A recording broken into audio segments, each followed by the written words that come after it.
শীতকালে গরম চায়ের সাথে বানিয়ে ফেলতে পারেন evening snack street style egg chop. এর জন্য প্রথমে বয়েল করা আলু নিয়ে ম্যাশ করে নিতে হবে। এতে দিয়ে দিতে হবে হলুদ, লঙ্কা, জিরা, ধনে, গরম মশলা গুঁড়ো, স্বাদ মতন লবণ, কাটা পেঁয়াজ আর ধনে পাতা দিয়ে ভালো করে মিক্স করে নিতে হবে। এবার বয়েল এগগুলোকে হাফ করে নিতে হবে। এবার হাতে তেল লাগিয়ে নিয়ে আলুর মিক্সার একটু অল্প নিয়ে ফ্ল্যাট করে নিতে হবে। এবার হাফ বয়েল এগ দিয়ে তার উপর আলুর মিক্সারটা চারিদিকে দিয়ে কোট করে নিতে হবে।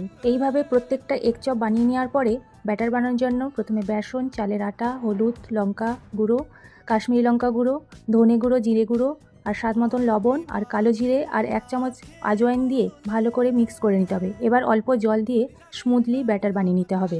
এবার 1 চামচ আদা ও রসুন বাটা দিয়ে ভালো করে মিশিয়ে নিতে হবে। এবার উপর থেকে ধনেপাতা ছড়িয়েও সেটাও মিক্সড করে নিতে হবে।